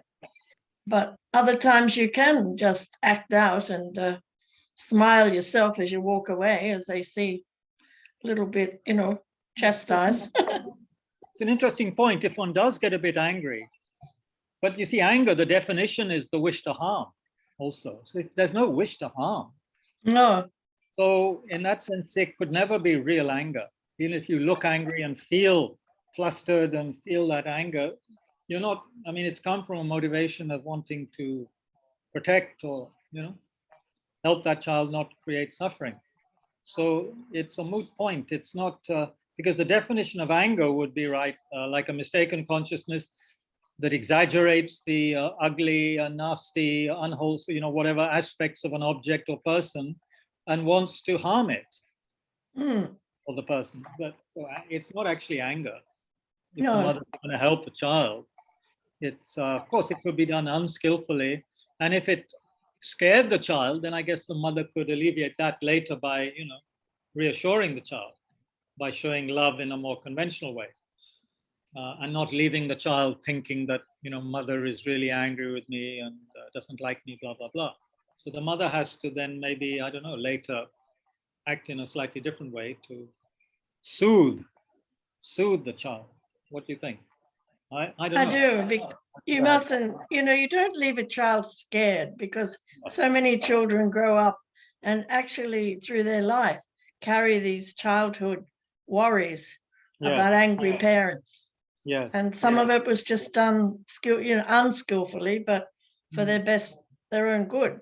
But they don't forget it. So it's important, I think, to at another moment tell them why. Yeah, especially if they're sensitive children. Some are much more sensitive than others, aren't they? Yeah. And, even a slight harsh word from a parent could be very tough for certain people. If it's not balanced later by something else.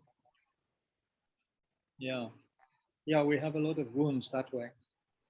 So we have to be careful with our speech, which could be, it's so powerful, isn't it, speech? Yeah. Devastating or ennobling and empowering, depends.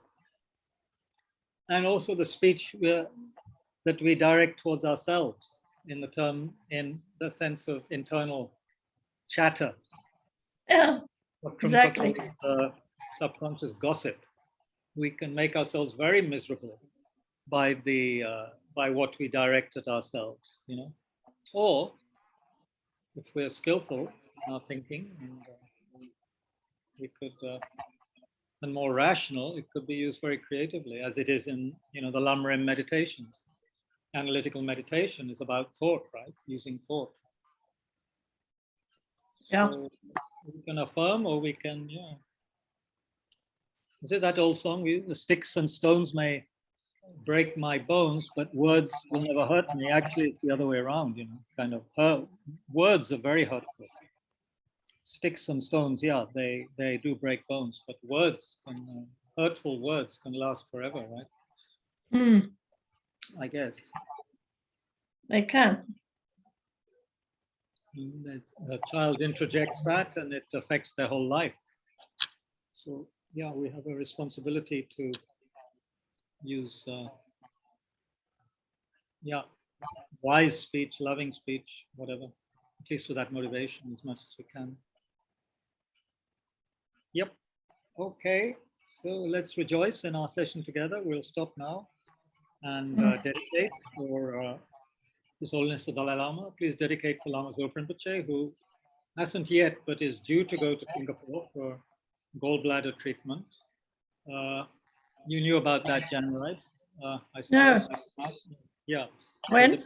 A big gallbladder stone. So Kadrula encourage people to do the refuge and bodhicitta prayer for Rinpoche, dedicate for Rinpoche's health, long life. So yeah, please dedicate for all of our teachers, all of our, for all sentient beings. Be well and happy, free from sickness, anxiety, pain, fear, and so forth. May we never be separated from authentic teaching, especially these kind of, especially from texts, Dharma texts like the Shantideva text, and may we have very qualified high bodhisattvas to explain these texts, teach these texts to us, with the inspiration of their examples.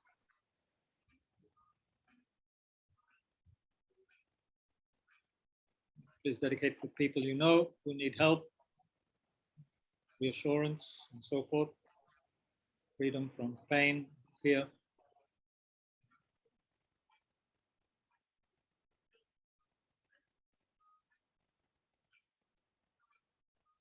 And for oneself to be happy, well, and wish fulfilling for others.